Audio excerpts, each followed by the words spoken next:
জীবন, যেই জীবনটা আমরা মৃত্যুর মাধ্যমে আমাদের জন্য শেষ হয়ে যাবে। দুনিয়ার এই জীবনের পরে আমরা পরকালীন জীবনে চলে যাই বা না যাই, জীবন তো শেষ হবে। এই জন্য অনেকেই বলে একটাই জীবন, ভালো মন্দ যা করার এখানেই করে নাও। কথাটা এক অর্থে ঠিক হইলেও আরেক অর্থে কিন্তু কোরআন সুন্নাহর সাথে যায় না। আপনার আমার এই জীবনটাকে আল্লাহ রাব্বুল আলামিন আলমে আরওয়াহতে সৃষ্টি করেছিলেন। সব রূহগুলাকে একত্র করার পরে জিজ্ঞাসা করেছিলেন, আলাস্তু বিরাব্বিকুম, আমি কি তোমাদের রব নই? সব রূহ এই দিন আল্লাহর কাছে বলেছিল, আল্লাহ তুমি অবশ্যই আমাদের রব। আল্লাহ এরপরে ওই রূহগুলার যেইগুলাকে দুনিয়ায় পাঠানো লাগবে, আল্লাহ পিতা মাতার মাধ্যমে দুনিয়ায় প্রেরণ করেছেন। দুনিয়ার জীবনে যতটুকু তার হায়াত, ওই হায়াতটুকুকে আল্লাহ দুনিয়ার মধ্যে রেখে মৃত্যু নামক একটা যানবাহন দিয়েছেন। মৃত্যু নামক যানবাহনে চড়ে দুনিয়ার হায়াত থেকে সে পরকালীন হায়াতে পার হয়ে যায়। ওই জীবনে যাওয়ার পর আল্লাহ রাব্বুল আলামিন ওই বান্দার জন্য খালিদিনা ফিহা, ওই জান্নাতের চিরস্থায়ী আবাসে তারা হয় ঢুকায় দিবেন, নয়তোবা তার জন্য জাহান্নামের বিচার শুরু হয়ে যাবে। আর যদি স্থায়ী ভাবে জাহান্নামের মধ্যেও সে যাওয়ার ঘোষণা পেয়ে যায়, আল্লাহ বলছেন সেখানেও তার কোনো মৃত্যু নাই। অতএব যে জীবন আলমে আরওয়াহতে সৃষ্টি হয়েছিল, প্রকৃতার্থে ওই জীবনের আর কখনো শেষ নাই, ঠিক কিনা? আমার আল্লাহ বলছেন ওই রকম মানুষ যারা এই দুনিয়ার জীবন শেষ করার পরে আল্লাহর আদালতে দাঁড়ায় যাবে। আল্লাহর আদালতে দাঁড়ানোর পরে একটা শ্রেণীর ব্যাপারে আল্লাহ নবীকে বলা হচ্ছে, রাসূল আপনি আপনার উম্মতের কাছে বলে দেন ওই শ্রেণীটার বর্ণনা কি হবে, আপনি ওই দিন যে দেখতে পাবেন। আল্লাহ রাসূল কি দেখতে পাবেন? আল্লাহ বলছেন, ওয়ালাউ তারা ইয উকিফু আলান নারি ফাকালু ইয়া লাইতানা নুরাদ ওয়ালা নুকাযযিবা বিআয়াতি রাব্বিনা। আমার আল্লাহ বলছেন, রাসূল দুনিয়ার জীবনে আপনি আপনার একটা শ্রেণীকে দেখেছেন, দুনিয়ার মুখে তাদের চলাফেরা, তাদেরকে হাজার হাজার বার বলা হয়েছে, বুঝানো হয়েছে আল্লাহর সামনে তোমাকে হাজির হতে হবে। ওই দিনের জন্য প্রস্তুতি নাও। ওই দিন আল্লাহর আদালতে কিন্তু তোমার জন্য এই শাস্তি হতে পারে। একটার ব্যাপারেও গুরুক্ষেপ করেছিল না, কিন্তু আল্লাহ নবীকে বলছেন, ওয়ালাউ তারা ইয উকিফু আলান নার, ওই দলকে কিয়ামতের দিনে যখন জাহান্নামের সামনে হাজির করে দেওয়া হবে, হাজির করার সাথে সাথে জাহান্নামের ধর্ম হচ্ছে ওর সামনে যে আসবে এক মুহূর্ত দেরি করবে না, সে চেনার সাথে সাথে অটোমেটিক তার দরজাগুলাকে খুলে দিবে। প্রতি হাত আবু আবুহা, এক মুহূর্ত দেরি না করে জাহান্নামের দরজাগুলা যখন খুলে যাবে, জাহান্নাম যখন তাদেরকে খেয়ে ফেলতে যাবে, আমার আল্লাহ জাহান্নামে নিক্ষেপের আগে তাদের মুখ দিয়ে কতগুলা কথা বের করে নিবেন। আমার আল্লাহ বলেন, ফাকালু ইয়া লাইতানা নুরাদ্দু ওয়া লা নুকাযযিবা বিআয়াতি রাব্বিনা ওয়া নাকুনা মিনাল মুমিনিন।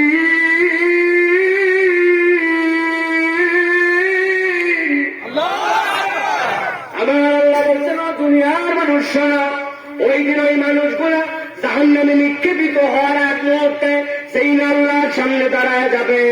আল্লাহর সামনে দাঁড়ানোর পরে তারা আল্লাহর কাছে বলতে শুরু করবে, আল্লাহ দুনিয়ায় যে আযাবকে পাত্তা দিয়েছিলাম না, দুনিয়ায় যে জাহান্নামের ব্যাপারে ভয় দেখানো হয়েছিল কোনো গুরুত্ব আরোপ করি নাই, আজকে আসার পরে দেখছি ওই জাহান্নাম তো সত্য সত্য। একসাথে চিৎকার করে তারা বলবে, ইয়া লাইতানা, আজকে আমাদের বড় আফসোস, বড় আফসোস, বড় আফসোস। আল্লাহ জিজ্ঞাসা করবেন, কেন তোদের আফসোস? তোদের যে জাহান্নামে যাওয়ার জায়গা সেইখানেই তো চলে আসছে।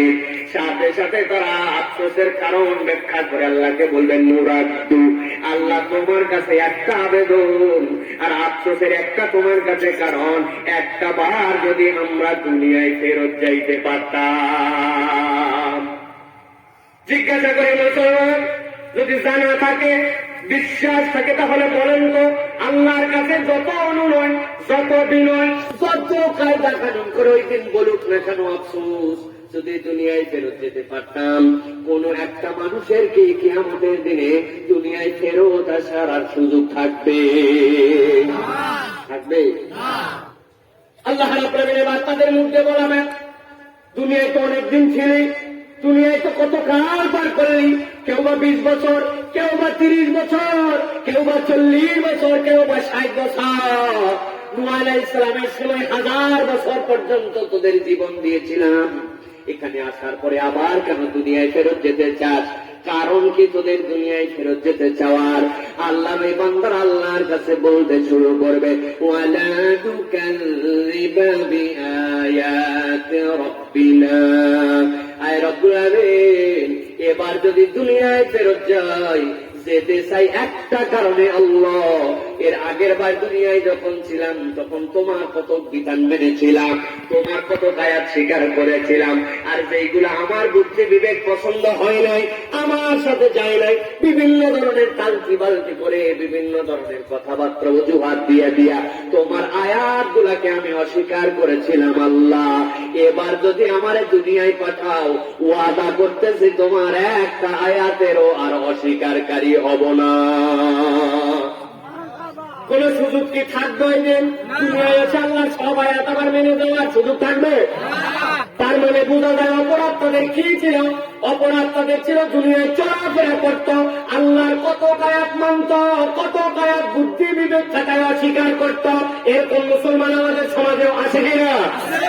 নামাজ পড়ে 100, রোজা রাখে 100, কিন্তু বাজারের বড় ব্যবসায়ী ওনারে ওয়াজ করতে, হুজুর ভাই রে, যে আল্লাহ নামাজ পড়তে বলেছেন, ওই আল্লাহ রোজার কথা বলেছেন, ওই আল্লাহ তো তোমারে সুদের কারবার করতে নিষেধ করেছেন। তোমার সুদের কারবারে জড়িত হওয়া জরুরি নয়, তুমি এইটা ছাড়াও চলতে পারো, তুমি সুদ মুক্ত ভাবে চলে রে ভাই, নইলে বিপদ আছে। ওই লোক সাথে সাথে বুদ্ধির উত্তরে দেয়, বলে ওই 1400 বছর আগে ওই সমাজে ব্যাংক ছিল না, বীমা ছিল না, ট্রেড বিজনেস ছিল না, ওই সময় বড় আকারে এলসি খুলে খুলে বিপরে মাল আমদানি রপ্তানি করতে হতো না। ওই সমাজে যদিও সুদ না ছাড়াও চলা যাইত, এখন বিশ্ব ব্যবস্থায় সুদ ছাড়া চলা যায় না। এই জন্য বিশ্ব ব্যবস্থার সাথে তাল দিয়ে দিয়া আমার লাগলেও সুদ খাই, না লাগলেও সুদ খাই, এটা এখন দুনিয়ার নিয়ম হয়ে দাঁড়াইছে। ওই ব্যক্তির নামাজে মুসলমান, রোজায় মুসলমান, কিন্তু আল্লাহর এই বিধানে যে সে কাফের হয়ে গেছে এই অনুভূতিও তার মধ্যে হয়তো নাই। ঠিক না? এখন মুসলমান আমাদের সমাজে আছে কিনা? প্রিয় মুসলমান, ভালো করে বুঝেন, ওই দিন যাওয়ার পরে এই লোকগুলোর মধ্যেই কিন্তু এই কথা বের হবে, ওয়ালা মুকাল্লিবা বিআয়াতি রাব্বিনা ওয়া নাকুনা মিনাল মুমিনিন। আল্লাহু আকবার। হ্যাঁ রব্বুল আলামিন, আমরা একবার যদি ফেরত যেতে পারি দুনিয়ায়, আমরা ওয়াদা করতেছি আমরা পাক্কা পাক্কা ইমানদার হয়ে আসবো, আমাদের ইমানে আর কোনো ঘাটতি থাকবে না। এবার খালি পাঠায় দেখো কেমন ইমানদার হতে হয়, কারে বলে ইমানদার, ওইটার প্রমাণ দিয়ে আসবো। ফেরেশতারা তাকায় দেখবে, বাবারে এরা বললাম নামাজ আছে, এরা বলতে রোজা আছে, হজে একবার গেছিল, মসজিদে দান পর্যন্ত করে, কিন্তু এই লোক কেন বলে ওয়ানাকুনা মিনাল মুমিনিন? একবার পাঠাও দুনিয়ায় আল্লাহ, আমি পুরোপুরি ইমানদার হয়ে আসবো। দেখা যাবে ওই মুরব্বিকে হাজার হাজার মাহফিল থেকে, হাজার হাজার জায়গা থেকে বলা হয়েছে, ছেলে আর মেয়ের মধ্যে বেইনসাফ করো না, জমি জমা দেওয়ার ক্ষেত্রে আল্লাহর নীতিমালা অনুযায়ী দাও। উনি নিজের বুদ্ধি খাটায়া মেয়ের বিয়ে দিতে টাকা লাগছিল, মেয়ের বড় করতে টাকা লাগছিল, বিয়ের সময় গহনা গাঁথি দেওয়া লাগছিল, নানান অজুহাত দিয়া নিজের মাথায় নিজে বুদ্ধি খাটায়া কোন রকম 1 বিঘা জমি 2 মেয়েরা ভাগ করে দিয়া বাকি 4 জমি ছিল ছেলেগুলার মধ্যে ভাগ করে দিছে। আল্লাহর কাছে যাইয়ে বুঝছে, আল্লাহ আমি তো পরিপূর্ণ ইমানদার হয়ে আসতে পারি নাই। এইরকম মুসলমান, এইরকম ঠান্ডাবাদ নামাজি হাজি রোজাদার পাবনা জেলায় আছে নাকি নাই? ভালো করে বোঝেন আল্লাহ রাব্বুল আলামিন কেন বলছে ওই দিন যাওয়ার পর আফসোস কি হবে, ওই দিন যাওয়ার পর আপনার জন্য কি আতঙ্কের কারণ হবে। আমার রাব্বুল আলামিন আপনার আমাকে এই জন্য কবে কিয়ামত হবে, কবে সেই বিচার আমরা কিছু জানি না। এত বছর আগে আল্লাহ রাব্বুল আলামিন আপনারা আমারে সতর্ক করতেছেন আর জানায় রাখতেছেন, বান্দা তোর মাথায় কাজ করুক চাই না করুক, তোর বুদ্ধিতে ধরুক বা না ধরুক, আমার আল্লাহর কোন বিধানকে তুই অস্বীকার করতে পারবি না। ঠিক না? অনেকেই বলে ইসলাম একটি ধর্মের নাম, কথাটি প্রপার নয়। ইসলাম কেবল ধর্মের নাম নয়, ইসলাম হচ্ছে একটা জীবন ব্যবস্থার নাম, complete code of human life. একটা মানুষের জীবনের সব সেক্টরে যা যা লাগবে ইসলাম সেই ব্যবস্থাপনা আপনার আমার জন্য দিয়েছে। হিন্দুদের কেবলমাত্র পূজার জন্য কি লাগে, ঘরে পূজা করতে কি লাগে, ওই দুর্গা ডুবানোর সময় কি মন্ত্র পড়া লাগে, ওই দুর্গার লক্ষ্মী পূজার জন্য কি কি জপ করা লাগে, এইটাই হিন্দুদেরকে শিখায়। খ্রিস্টানদেরকে শিখায় কেমনে গির্জায় যাবি, কেমনে বিয়ের সময় বাইবেল পাঠ করবি, ওল্ড টেস্টামেন্ট আর নিউ টেস্টামেন্ট থেকে কেমন করে তুই রবের জন্য কিছু শ্লোক পড়ে পড়ে তুই দুনিয়ার বুকে তোর ধর্ম আচরণ পালন করবি। ইসলামে এইরকম কোনো কিছু শিখাই না। একটা মানুষের জীবনের যত সেক্টর আছে সব সেক্টরের বিধান ইসলামের মধ্যে আছে কিনা? আল্লাহ রাব্বুল আলামিন একটা মানুষের সমাজে যদি চলে, সমাজের মধ্যে যদি সামাজিক মানুষের মধ্যে কোন একটা মানুষ যদি দুনিয়ার মধ্যে চুরি করে বসে, তাহলে কোরআনুল কারীমের মধ্যে ওই চোররে কি শাস্তি দেওয়া হবে, কেমনে তার বিচার হবে, এই প্রক্রিয়ার দণ্ডবিধি কোরআনে আছে কিনা? কথা বলেন। কোন একটা মানুষ যদি দুনিয়ার বুকে ধর্ষণ করে বসে, কোন একটা মানুষ যদি জেনা করে বসে, একজন জেনাকারের কি বিচার হবে, কোরআনের মধ্যেই সাজা দেওয়া আছে কিনা? ওই জেনাকার যদি পুরুষ হয় তাহলে তার বিচার কি হবে? ওই জেনাকার যদি মনে করেন মহিলা হয়, বিবাহিত হয়, অবিবাহিত হয়, তার জন্য বিচার প্রক্রিয়া আছে কিনা? দুনিয়ায় কেউ যদি জনগণের আমানত হাতের মধ্যে নেয়, নেওয়ার পরে যদি রডের বদলে বাঁশ দেয়, তার বিচারও কি ইসলামে আছে কিনা? রাস্তায় যতটুকু পিস দেওয়া লাগবে, যতটুকু খোয়া দেওয়া লাগবে, সেই পরিমাণের ডেট দেওয়া লাগবে। যতদিন ওই রাস্তা টিকা রাখবে, জনগণের টাকা নিয়ে এইটাতে ফাঁকি দিয়ে যদি যে রাস্তা 2 বছর চলা লাগে, ওই রাস্তা 6 বছরে 6 মাসে নষ্ট হয়, তাহলে তার জন্য ওই কন্ট্রাক্টরের বিচার আছে কিনা? চেয়ারম্যান সাহেব যদি মনে করেন এলাকার মধ্যে তাকে দায়িত্ব দেওয়া হয়েছে, বিধবা ভাতা কেমনে দিবে, সে দুস্থদের টাকা কেমনে দিবে, সে বয়স্ক ভাতা কেমনে দিবে, সেখান থেকে যদি সে মেরে খায়, তার শাস্তি কি ইসলামে আছে কিনা? এক শ্রেণীর নামাজি পাবেন, এক শ্রেণীর হাজি পাবেন, এক শ্রেণীর রোজাদার পাবেন, এক শ্রেণীর ভালো তাহাজ্জুদ গুজার কোরআন পড়নেওয়ালা মুসলমান পাবেন। যে আপনি এই কথাগুলা মাহফিলে বলবেন, মসজিদে বলবেন, উনার সামনে বলবেন, উনি সাথে সাথে 2টা কথা বলবে। প্রথম কথা হচ্ছে, আর চেনা লাগবে না, শোনা লাগবে না, বক্তা কোন দলের এজেন্ট চিনে হওয়াইছি। কোরআনের কথা বললেই, কোরআনের বিধানের কথা বললেই বক্তার গায়ের মধ্যে ট্যাগ লাগায় দেয়, আছে কিনা? দ্বিতীয় একটা কথা বলবে, বলবে ভাই কথা সবই ঠিক আছে, সবই ভালো, কিন্তু 1400 বছর আগে জেনাকারের জন্য পাথর মারার বিধান ছিল।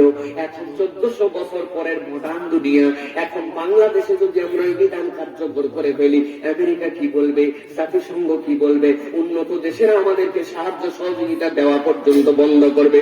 বিধান ভালো ঠিক আছে, কিন্তু আসলে এটা আমাদের জন্য নয়। ওই ইউরোপের মধ্যে প্রচুর পাথর ছিল, ওই জন্য তাদেরকে আল্লাহ নবী আল্লাহ পাথর মারতে বলছেন। আমাদের সমাজে এইটা চলে না। নামাজি হাজি আল্লাহর পথে চলে, আল্লাহকে মোহাব্বত করে, কিন্তু এরকম কথা বলনেওয়ালা আমাদের সমাজে লোক আছে কিনা? আছে কিনা?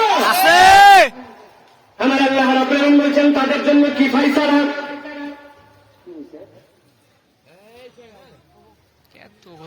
আমার আল্লাহ রাব্বুল আলামিন বলছেন শোনো, এই শ্রেণীর মানুষের জন্য এই দিন বড় ভয়াবহ পরিণতি হবে। ওই মানুষগুলা সেই দিন যাওয়ার পরে বলবে, রব্বানা বসরনা ওয়া সামি'না ফারজি'না না'মাল সালিহান ইন্না মুকিনুন।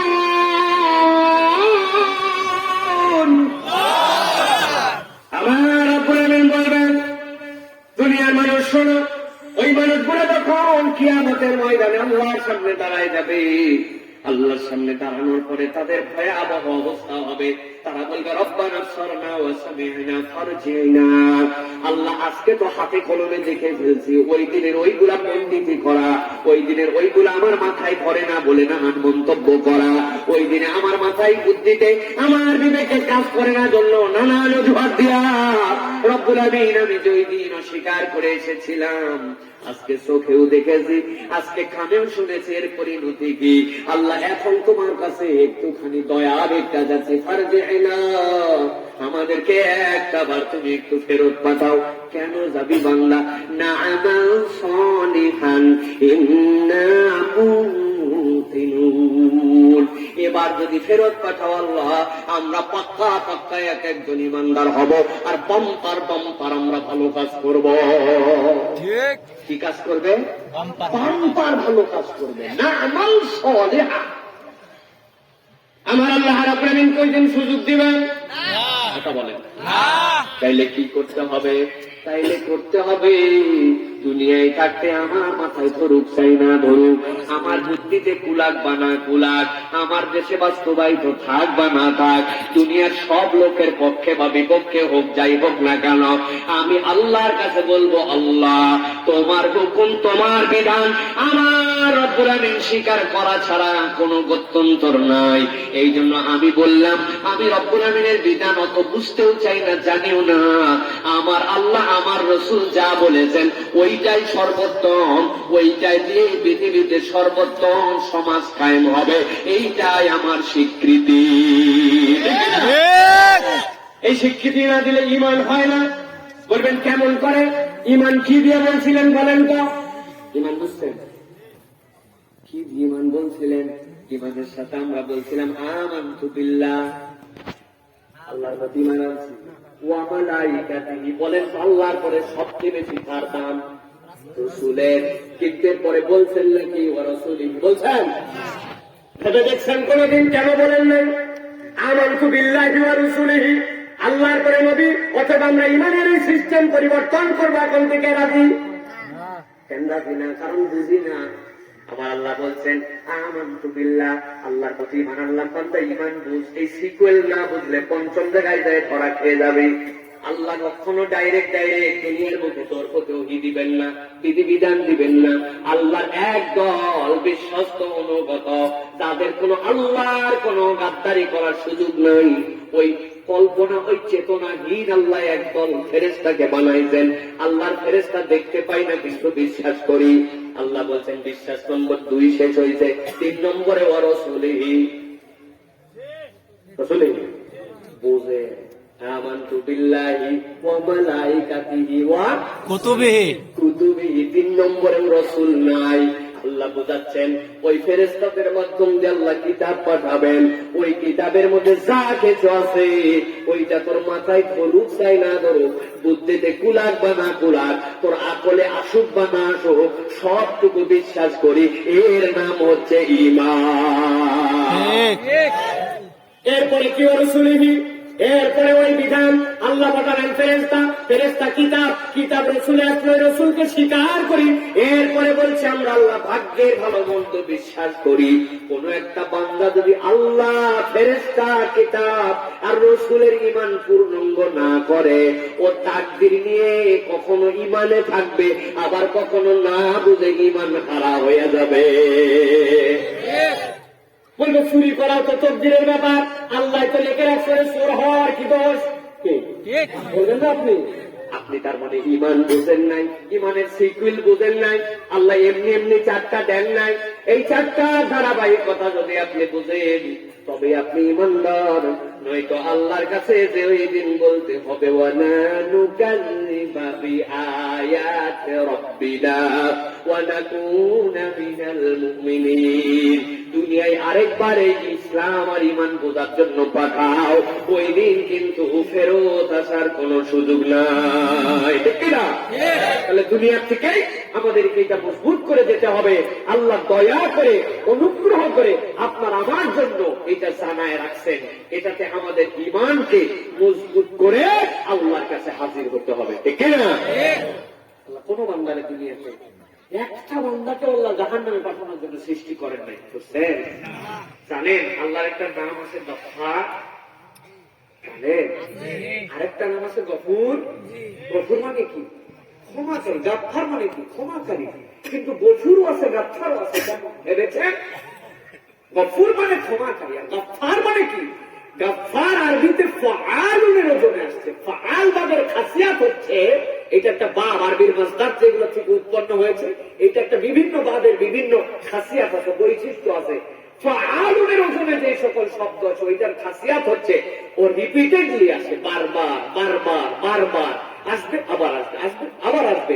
একটা ঢেউ সমুদ্রের পারে আশ্রয় এসে পড়ে, ওর পিঠে আরেকটা ঢেউ থাকে, সে বড় হোক ছোট হোক, ঢেউ আসতেই থাকে আসতেই থাকে। এইটা হচ্ছে ফাআল। আল্লাহ গফফার বলতেছেন এই জন্য। গফুর মানে তো ক্ষমাকারী, আর গফফার মানে বান্দা তুই যতবার অপরাধ করবি ততবার আমি ক্ষমা করবো। সুবহানাল্লাহ, সুবহানাল্লাহ। কোনবার তুই ভাববি না যে এইটা অপরাধ করার পরে এইটা মনে হয় ক্ষমা হবে না। তুই যতবার ক্ষমা করতে পারিস, আমি আল্লাহ ততবার করে পাপ করতে পারি, ততবার ক্ষমা করতে পারি। সুবহানাল্লাহ। হাদিসের মধ্যে আসছে, আল্লাহ রাসূল সাল্লাল্লাহু আলাইহি ওয়াসাল্লাম বলছেন, এক লোক পাপ করে আবার তওবা করে, আল্লাহ মাফ করে দেয়, আল্লাহ তারে মাফ করে দেয়। এক লোক পাপ করে আবার একটু পরে অনুভূতিতে আসে, আবার বলে আল্লাহ মাফ করে, আল্লাহ মাফ করে দেয়, আবার পাপ করে আবার মাফ চায়, আবার মাফ করে দেয়। আল্লাহ এরকম করতে করতে ফেরেশতাকে ডাকতেছেন, ফেরেশতা কি ডাকছে? সাক্ষী হও, আমার বান্দা পাপ করে তো ফিরে আসে, তওবা করে, তওবার উপরে ইস্তেকামত থাকতে পারে না, আবার ভুল করে, আবার ক্ষমা চায়, আবার আমি মাফ করি। তোমরা সাক্ষী হয়ে যাও, কিয়ামতের দিনে তোমরা সাক্ষী দিবে আমি আল্লাহ কেবল গফফারই ছিলাম না, এইটার প্রয়োগ আমার বান্দার উপরে করেছিলাম। কোন বান্দা যদি অপরাধ বোঝার পরে তওবার হালতে ভবিষ্যতে করবো না এই প্রতিশ্রুতি নিয়ে আমার সামনে আছে, সে কোটিবার অপরাধ করলে আমি আল্লাহ কোটি নম্বর একবার বান্দাকে মাফ করবো। সুবহানাল্লাহ। এই জন্য তুমি গফফার। আল্লাহ কোন বান্দাকে জাহান্নামে দেওয়ার জন্য সৃষ্টি করেন নাই। এই জন্য কবে হবে কিয়ামত, কবে হবে এই ঘটনা কিছুই জানি না। আল্লাহ বান্দারে জানাই দিচ্ছেন, প্রস্তুতি নিয়ে আয়। প্রশ্ন ফাঁস করে দিচ্ছি, কেমনে প্রস্তুতি নিবি তাও জানাই দিচ্ছি, ইনকোর্স কেমনে লিখবি তাও বলে দিচ্ছি, টিউটোরিয়াল কি হবে তাও বলছি, কোন টিচারের কাছে যাবি মুহাম্মদ সাল্লাল্লাহু আলাইহি ওয়াসাল্লাম শিখে নিবি তারও পাঠাই দিলাম। সুবহানাল্লাহ। অনুভব করে, খালি ওয়াজ শুনেন, ফিল করে। আমরা তো ওয়াজ বাড়িতে নিয়ে যাচ্ছি, ফিল করি না, বক্তা আসলে এমন কিচ্ছা ধরছিল মনে হচ্ছিল সারা রাত বসে দেয়, কান্দে কান্দে শেষ করে দেয়। বউ বলছে কিচ্ছা শেষে কি হয়েছিল আর শিক্ষাটা কি ছিল তা বলতে পারবো না, আগামীবার বলবে, বক্তা বলে গেছে। আমার আল্লাহ রাব্বুল আলামিন খেয়াল করেন, এবার দ্বিতীয় আয়াতে কারিমা সূরা নাবার 40 নম্বর আয়াতে আল্লাহ রাব্বুল আলামিন বলছেন দুনিয়ার মানুষের জন্য ওই দিন হায় আফসোস, হায় আফসোস বলার দ্বিতীয় কারণ কি হবে শোনো। আল্লাহ বলছেন ইন্না আনযারনাকুম আযাবান করিবা ইয়াওমা ইয়ানজুরুল মার'উ মা কদ্দামাত ইয়াদাহু ওয়া ইয়াকুল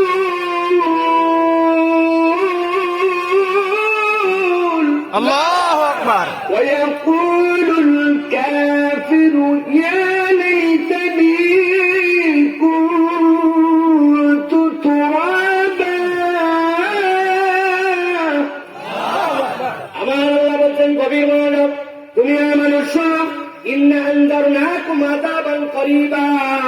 কিয়ামতের দিনে শাস্তি দেওয়া হয় নাই, জাহান্নামে ফেলে দেওয়া হবে এই ঘোষণা করা হয় নাই, কিন্তু আল্লাহর আযাব যখন সন্নিকটে চলে আসবে, আল্লাহর আযাব দেখে ইয়াওমা ইয়ানজুরুল মার'উ মা কদ্দামাত ইয়াদাহু, তার পরকালীন জীবনের জন্য কি পাঠায় আসছো আমলনামা দেখে ফেলবে। একদিকে আমলনামা দেখতেছে, একদিকে স্কোর কার্ড দেখতেছে, আর একদিকে বান্দা আল্লাহ রাব্বুল আলামিনের আযাবের আঁচ টের পাচ্ছে। আল্লাহ বলছেন যে না বান্দা তখনও জাহান্নামের ফয়সালা হয় নাই, কিন্তু আল্লাহর আযাবের ধরন আর নিজের আমল দেখে এক শ্রেণীর বান্দা আফসোস করে বলতে শুরু করবে, হায় রব্বুল আলামিন আমাদেরকে যদি আজকে মাটি বানাই দিতে বড় বেশি ভালো হতো। কেন এই কথা বলবে সে? এখনো তো তার আযাব হয় নাই, কেবল আমলনামা পাইছে। বোঝা যায় এই আয়াতে কারিমার আলোকে দুনিয়ায় এরকম কতগুলো উদাহরণ আছে দুনিয়ার বুকেও আপনাকে সব সময় কিন্তু দেখবেন কোন একটা খেলার একদম শেষ পর্যন্ত যেতে হবে না, কোন একটা খেলার শেষ পর্যন্ত সব সময় দেখে রেজাল্ট বলতে হয় না। অনেক খেলার অর্ধেকের একটু পর পার হলেই খেলার ফলাফল কি বান্দারা বুঝে ফেলে। আগের দল ব্যাট করছে 50 ওভারে 350 রান, কত? পরের দলের টার্গেট কত তাহলে? 351। ব্যাট করতে নামছে পরের দল, আল্লাহর রহমতে 25 ওভার শেষে 7 উইকেটে 110। কি বুঝছেন? খেলা বাকি আছে। আপনি বলছেন আমি আর খেলা দেখবো ভাই, আমি গেলাম বুঝে হালাইছি, বলছে কসু বুঝছিস তুই, কেবল 25 ওভার গেছে, আরো 25 ওভার খেলা আছে। কসু বুঝছিস, বাকি যে 3 জন আছে ওদের আসতে দেখি যাইতে দেখি। তুই দেখ, দেখে দেখে আমাকে জানাস কত রানে ঠকছে, ঠিক কিনা? আমার আল্লাহ বলছেন কি ঘটনা, ইন্নাম দারনা তোমার দাদান করিবা, আমি আল্লাহ তোমার সামনে যখন ওই আযাব বুঝাই দিবেন, আল্লাহ আযাব দেখে বুঝে ফেলবে খেলা কোন দিকে যাচ্ছে, স্কোর কার্ড হাতে চলে আসছে। ইয়াউমা ইয়ানজুরুল মার'উ মা কদ্দামাত ইয়াদাহু, পরকালের জন্য মারামারি বাংলা দেখে ফেলছে, চিৎকার করে বলতে শুরু করবে কাফেরেরা, আয় আল্লাহ বুঝে ফেলছি আমার পরিণতি কি, তোমার কাছে আবেদন আমাদেরকে তুমি মাটি বানায়া দাও। হাদিসে ব্যাখ্যা আসতেছে মুস্তাদরাক আল হাকিমের মধ্যে আল্লাহ নবী বলছেন, এত কিছু থাকার পরে ওই বান্দারা কেন ওই দিন মাটি হতে চাবে? পাথর হতে চাইল না, পানি হতে চাইল না, বায়ু হতে চাইল না, সূর্য হতে চাইল না, ওই মানুষগুলা কেন সেই দিন মাটি হতে চাবে? আল্লাহ নবী বলছেন ওরা একটা বিচার ওই দিন দেখতে পাবে। আমার আল্লাহ রাব্বুল আলামিন ওই মানুষগুলার সামনে কতগুলা বাহিমাতুল আনাম, কতগুলা প্রাণীর সামনে হাজির করে দিবেন। হাজির করার পরে একটা প্রাণীর মাথায় শিং থাকবে, আল্লাহ শিং দূর করে দিবেন। আর একটা প্রাণীকে তুলে বলবেন ওর মাথায় শিং নেই, শিং দাঁড় করে দাও। যেইটার শিং ছিল শিং নিপা, যেইটার শিং নাই শিং উঠেছে, আল্লাহ বলবেন 10টা গুতা লাগা। এইটার যেটার শিং ছিল না শিং পেয়েছে, ও গুতাইতে শুরু করবে তারে। 10টা গুতা শেষ, আল্লাহর বিচার শেষ। আল্লাহ বলবেন এখন সব প্রাণীরা তোরা মাটি হয়ে যা। সব প্রাণীদের বিচার শেষ হওয়ার পরে আল্লাহর ঘোষণায় সবগুলা মাটি হয়ে যাবে। এইটা দেখে ওই দিন ওই মানুষ যাদের পরকালীন জীবনে দেওয়ার পরে আমলনামা দেখে ঘাবড়ায় গেছে, আবার জাহান্নামের আযাবও বুঝে ফেলছে, আল্লাহর কোরআন আল্লাহর দ্বীনকে অস্বীকার করে এসেছিল কাফের হিসাবে, আল্লাহ বলছেন তারা সেই দিন আল্লাহর কাছে বলবে রব্বুল আলামিন আমাদেরকে মাটি বানায়া দাও। আল্লাহ ওই দিন কোন ব্যক্তিকে মাটি বানাবেন না, হয়তো বা জান্নাত নয়তো বা জাহান্নামের আগুন, ঠিক না? তাহলে আমাদেরকে আয়াতে কারিমা থেকে কি প্রস্তুতি নিতে হবে? আল্লাহর কাছে যে আমরা মাটি হতে চাই না, আল্লাহর কাছে বলতে পারি চেষ্টা পুরা করতে পারি নাই, কিছু তো ভালো করেছি, আল্লাহ তুই তোর দয়ার গুণে হয় আমারে ক্ষমা করে দে, নইলে যতটুকুই শাস্তি দিয়ে চিরস্থায়ী জাহান্নামে দিস না। আমারে না আমার বাপের ওয়ারিস নামায় জান্নাতে দেওয়ার কথা, কিছু না থাকলেও আমি বিশুদ্ধ ঈমান নিয়ে আসছি, এই দাবিতে আমি জান্নাতে যেতে চাই, আমি কিন্তু ওই দিন মাটি হতে চাই না, ঠিক না? তাহলে দুনিয়ায় তার জন্য প্রস্তুতি লাগবে কিনা? এমনি হবে, এমনি এমনি কোন সিস্টেম নাই, আপনাকে চেষ্টা করতে হবে। এই জন্য বলা হয় আস-সা'য়ু বিন্না ওয়াল ইতমামু মিনাল্লাহ, আমরা প্রচেষ্টা করব, পরিপূর্ণতা দান করবেন আমার আল্লাহ, ঠিক না? আমি প্রচেষ্টাই করি না, কোনো কিছুই নাই, আপনার কোনো উদ্যোগই নাই। আল্লাহ বলছেন যতক্ষণ পর্যন্ত এই কওমের আল্লাহ রাব্বুল আলামিন ভাগ্যের পরিবর্তন ঘটান না, যতক্ষণ পর্যন্ত না সে নিজে তার ভাগ্য পরিবর্তনের উদ্যত না হয়। আমি নিজে আল্লাহর দিকে আসলামই না, আল্লাহকে তো দেখালামই না, আল্লাহ বয়স হয়ে গেছে, আগে তো খালি ফরজ পড়তাম আর সুন্নত পড়তাম, এখন তো আমার কাজ কাম করে গেছে, আল্লাহ এখন তোর জন্য আমি কিছু তাহাজ্জুদ করি, তোর জন্য কিছু ইশরাকও করি, চাষও করি, নফলও করি, সুযোগ থাকলেই তোর জন্য 2 রাকাত করে। আল্লাহ না দেখবে একটু যে আমার বান্দা অবসর হয়েছে, আগে না হয় ফরজ সুন্নত পড়তো, জীবনের শুরুতেও ফরজ সুন্নত, শেষেও ফরজ সুন্নত, নফল নাই, চেষ্টা করা হলো না? হলো 10, 12, 15 বছর বয়সে যেরকম আচার আচরণ ছিল, 20 বছরের যুবক ইয়াং হয়ে গেছে, ও এখনো আগের মতো আছে, ওই ফালতু চরিত্র নিয়ে ঘুরতেছে, হলো? তুমি ওই সময় যেরকম ছিলে, ওই সময় বয়সের কারণে, আবেগের কারণে হয়তো বুঝো নাই, একটু খারাপ আচরণ, উগ্র কথাবার্তা, আচরণের ম্যাচুরিটি ছিল। এখন আল্লাহ তোমাকে একটা বয়স দিছে, এখন তো তোমার শালীন হতে হবে, ভদ্র হতে হবে, নামাজি হতে হবে, আল্লাহমুখী হতে হবে, পিতামাতার কথা শুনতে হবে, তবে না আল্লাহ বলতে চায়।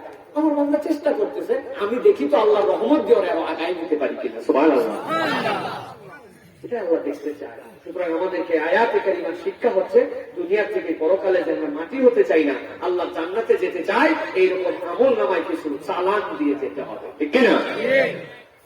আমার আল্লাহ রাব্বুল আলামিন এরপরে আয়াতে কারিমার মধ্যে বলছে, দুনিয়ার মানুষ শোনো, আগের যে দুইটা বলেছে এটা সম্পূর্ণ আলাদা, খেয়াল করতে হবে, গভীর মনোযোগে এটা বুঝতে হবে, ঠান্ডা মাথায় আয়াতে কারিমা থেকে আপনাদেরকে শিক্ষা নিতে হবে।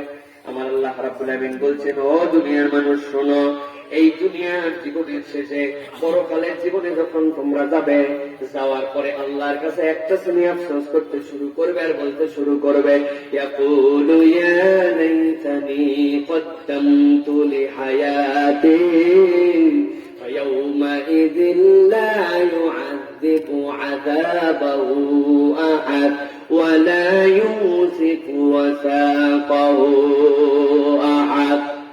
আমার আল্লাহ কি বলছেন খেয়াল করে একটু ঠান্ডা মাথায় আমার দিকে তাকান। আল্লাহ বলছেন, ইয়াউমা ইয়ানজুরু আমারু মা কদ্দামাত ইয়াদাহু, ওই আমলনামায় আগেরটাই ছিল, একদল হাতে আমলনামা দেখার পরে বলতে শুরু করবেন, মাটি হও, এরা কাফের মুশরিক। কিন্তু আরেক দলকে আল্লাহর সামনে দেখা যাবে, যেই মানুষ বলবে, ইয়াকুলু ইয়া লাইতানি কদ্দামতু লিহায়াতি, আয় রব্বুল আলামিন, যদি আমি পরকালের জন্য কিছু পাঠাইতাম। কি বলবে? পরকালের জন্য যদি কিছু পাঠাই আসতাম। আল্লাহ আল্লাহ এই জন্য অন্য আয়াতের মধ্যে বলছেন, ওয়াল তানজুর নাফসুম মা কদ্দামাত লিগাদ, আমার প্রত্যেক বান্দার একটা ভবিষ্যৎ পরিকল্পনা থাকতে হবে। বান্দা তুই খেয়াল করে দেখ, তুই আগামীর জন্য কি পাঠাচ্ছিস। সুবহানাল্লাহ। বান্দা খেতে বসে যেই লোকমাটা মুখে দেয়, ওই লোকমাটাই তার পেট ভরে, আবার পরকালের আমলনামাও ভরে, যদি একটু চিন্তা করে লোকমাটা মুখে তুলে। আল্লাহ বলছেন কোরআনে, শুনেন একটু ভালো করে শুনেন, রিয়ালাইজেশনের জায়গা আছে। আল্লাহ বলছেন, ফালইয়ানজুরিল ইনসানু ইলা তুআমিহি আন্না সাবাবনাল মা সাব্বা। আল্লাহ বলছেন, বান্দা তোর খাবারের দিকে তাকায় দেয়। আমি তাকাইছি, ও বাবা, সকালবেলা পান্তা আলু ভর্তা, আমার পান্তার চাল এক সিদ্ধ ছিল জন্য একটু আল্লাহ আল্লাহ গেছে, এই তো দেখলাম আর খাইলাম, একটু গন্ধ গন্ধও লাগছে, কিন্তু পেঁয়াজ আর শুকনা মরিচ বেশি করে ঢেলে গন্ধ দূর করে খাইছি, আল্লাহ দেখেই খেয়েছি। তাই তো আমি মানে এইটা মানে আমি আপনাদের কাছে বলি, দেখেন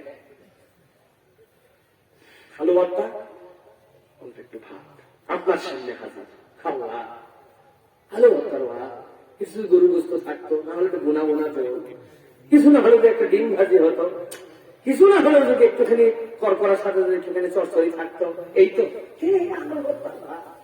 কল্পনা করেন, আল্লাহ বলছেন, ফালইয়ানজুরিল ইনসানু ইলা তুআমিহি, তাকা ওই চাউলের দিকে তাকা। তাকাইছি, চাউল, চাউলের আগে কি ছিল? ধান। ধানের আগে কোথায় ছিল? মাঠে। কোন মাঠে? ওই মাঠে। মাঠে কেমনে হয়েছিল রে? মাঠের মধ্যে চার্জ দেওয়া লাগছিল। চার্জ কি দিয়ে দিচ্ছিল রে? Power tiller. পাওয়ার টিলার কি দিয়ে চলছিল রে? পাওয়ার টিলার চলছে পেট্রোল। যে পেট্রোল কোন জায়গাতে উৎপাদন হয়েছিল রে? জানি না। কে বানাইছে পাওয়ার টিলার? চায়না। কি দিয়ে পাওয়ার টিলারটা বানাইছিল? লোহা, ম্যাঙ্গানিজ, দস্তা, ফসফেট, কত কিছু লাগছিল। এগুলো কোথায় ছিল? বিভিন্ন খনিতে ছিল। খনি জানি না, এই খনির থেকে তারা কারা তুলছিল? কোন মেশিন ওই খনির থেকে উঠাইছিল? সুবহানাল্লাহ। কি দিয়ে চলে? ডিজেল। কোন খনির থেকে উঠেছিল? কোন জাহাজে আনছিল? কারা আনছিল? কারা তার ডিলার হয়েছিল? কেউ এইটাকে ভরাই দিয়েছিল? আমার জমিতে কে লাঙ্গল দিছিল, জোয়াল দিছিল? ওই ধান উঠার পরে, বাড়ানোর পরে নিয়ে গেছিলাম, যাওয়ার পরে কোন জায়গায় ভাঙ্গানো হয়েছিল, কোথার থেকে নিয়ে আসছিল, কোথার থেকে খড়ির জোগাড় হয়েছিল, যেই খড়ি পুরাচ্ছি ওই খড়ি কতদিন আগে ওই গাছ লাগানো হয়েছিল, এই গাছকে পানি দিয়েছিল, কে কাটছিল, কবে মরে গেছিল, কবে আমার চুলার সামনে হাজির হয়েছিল। আল্লাহু আকবার। শেষ।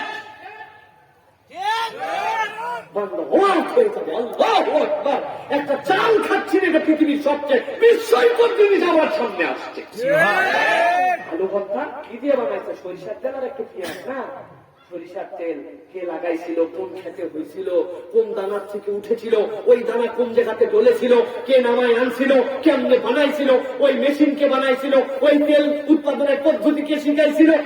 সুবহানাল্লাহ। লবণ উঠাকার পানি উঠেছিল, ওঠার পরে কে তুলে এনেছিল, সেখানে জড়ো করে রেখেছিল, লবণ হয়েছিল, রিফাইন করেছিল, কোন জাহাজ কোন গাড়িতে করে কোন দোকানদার কিনলো, কোন পলিথিনে বললো, সেই পলিথিন কি কি দিয়ে বানালো, ওই পলিথিনের ম্যাটেরিয়ালস কি, আমার সামনে আসলো, আমি ঢাললাম, লবণ নিলাম, মাখালাম, পান্তা ভাত খায়ে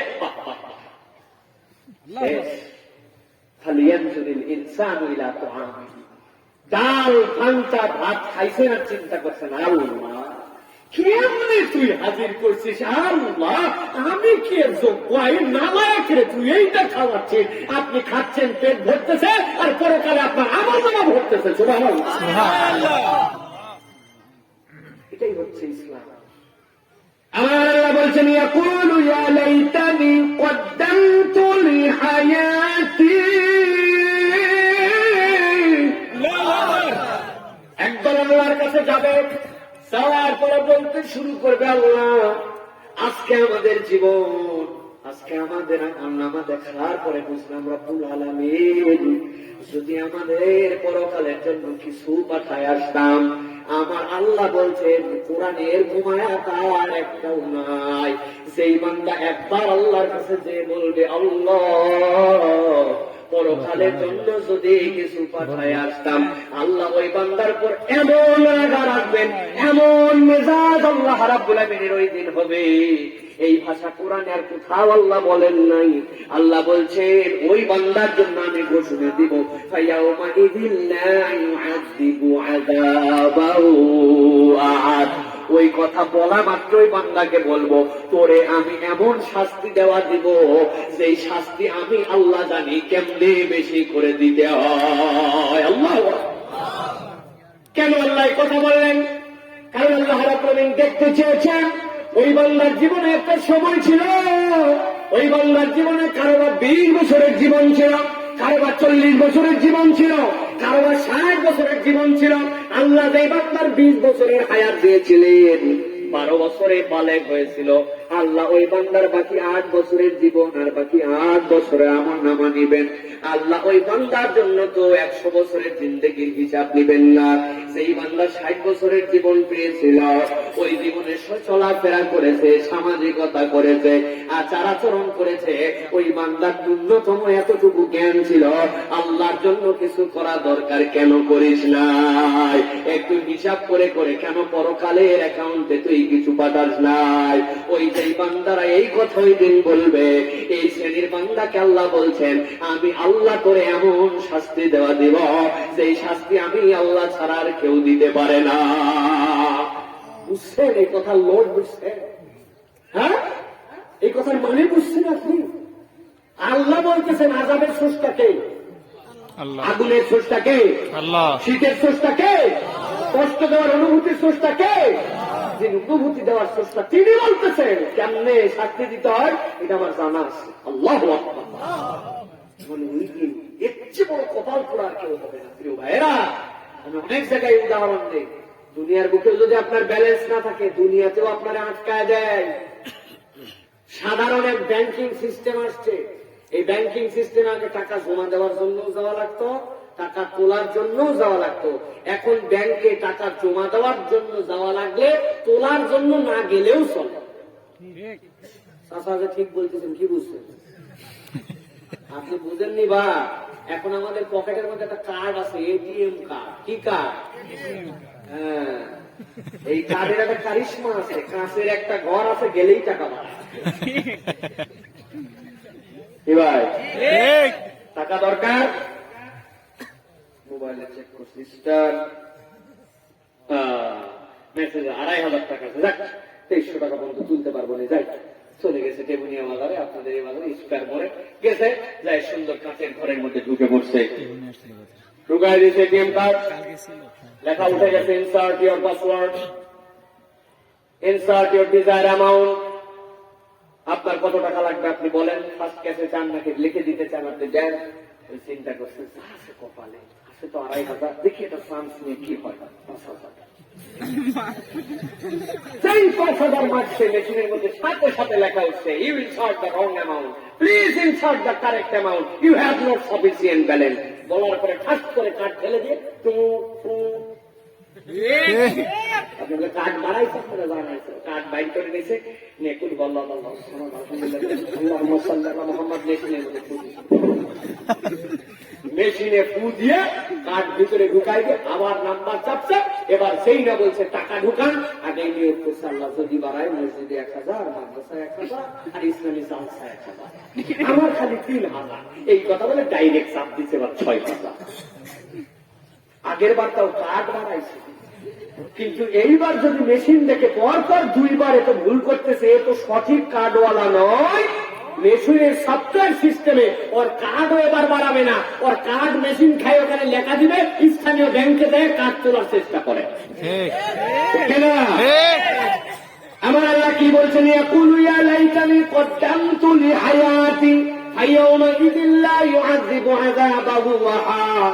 ও দুনিয়ার মানুষ, জেনে রাখ, দুনিয়ার বুকে যদি একটু কার্ড তোর কম বেশি ব্যালেন্স হয়, দুনিয়ায় তোর কার্ড, তোর টাকা থাকার পরেও তোর কার্ড আর বের করে না, খেয়ে ফেলে। আর ওই অনন্ত জীবনে, মহাজাগতিক জীবনে তোর কতটুকু ব্যালেন্স লাগবে কেন একবার চিন্তা করলি না?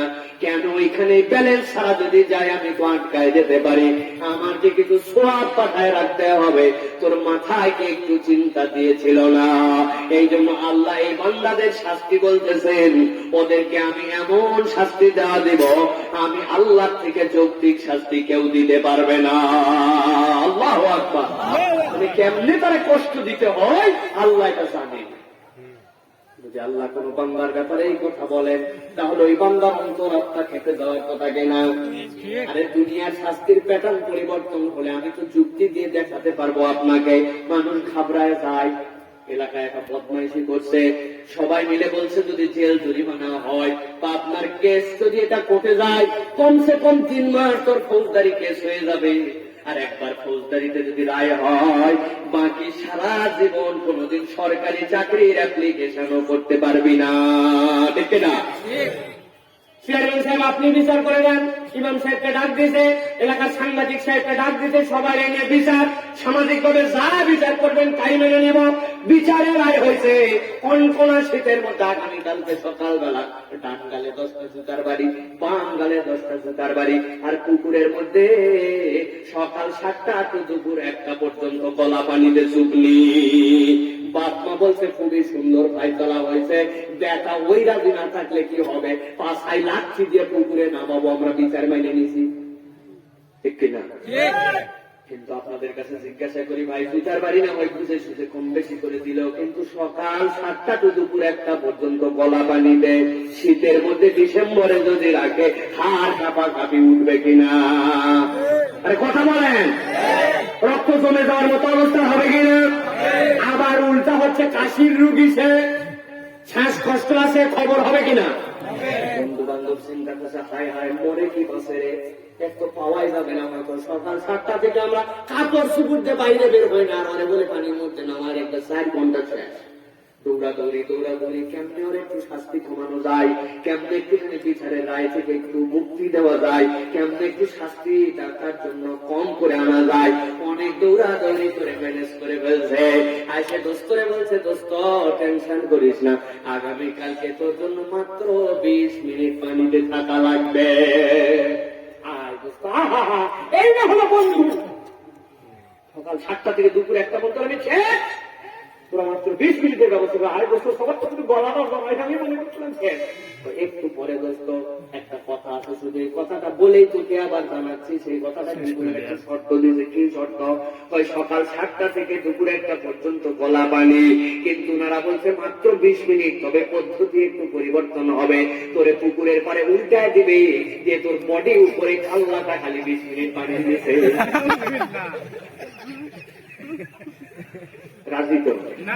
আরে কোনো টেনশন নিস না, উপরে কম্বল পেঁচাই দিব, মোটা মোটা জামা কাপড় সব দিব তোকে, কোনো টেনশন করিস না। তুই খালি কষ্ট করে 20টা মিনিট কাল্লাটা পানি চুবাই রাখবি। রাজি? ওরে দোস্ত, তুমি এই কারবার করে আইছো, যাইয়া জানাই দাও সকাল 7টা টু সন্ধ্যা 7টা পর্যন্ত মরদ রেডি। ঠিক না? আমার আল্লাহ বলছেন, বান্দা বুঝো, فيومئذ لا يعذب عذابه أحد ولا يوثق وثاقه أحد। ও দুনিয়ার মানুষ, সেই আল্লাহ আযাবের স্রষ্টা, সেই আল্লাহ বাঁধতে পারেন, সেই আল্লাহ এই কষ্ট দিতে পারেন, সেই আল্লাহ বলছেন, আমার আদালতে এসে কোন বান্দা যদি একবার বলে হায় হায় পরকালের জীবনের জন্য যদি কিছু করে আসতাম, আল্লাহ এই কথা এত পছন্দ করেন, ওই বান্দাকে আল্লাহ সাথে সাথে বলবেন, তোরে কেমনে শাস্তি দিতে হয় এইটাও আমার জানা, আর তোরে কেমনে বাঁধতে হবে এইটাও আমার জানা। অতএব আল্লাহর কাছে খবরদার খবরদার এমন ভাবে আসিস না, এসে যেন বলতে হয় যদি পরকালের জন্য কিছু করতাম, বড় আল্লাহর কাছে এইভাবে আল্লাহ কিছু আমার চেষ্টাই করে আসছি, বাকি আমি তোমার রহমতের ভিখারি। ঠিক না? কিন্তু আমাদের চলাফেরার মধ্যে কি তার কোন প্রমাণ আছে? আমাদের ধারণার মধ্যেই নাই যে পরকালের জীবনটা কত বড় হতে পারে, কত ব্যাপ্তি হতে পারে। তার জন্য তো আমার কিছু অ্যাকাউন্টে ব্যালেন্স পার করা দরকার, এরকম কোন চিন্তা পেরেশানি আমাদের মধ্যেই নাই। ঠিক কিনা? এখানেও আছে। তাহলে তো আমরা একই দেশের লোক বোঝা যাচ্ছে। মুসলমান, এই জন্য বলবো, আপনি আমি সহ আমাদের সকলের জন্য নসিহত, আসেন রে ভাই, সেই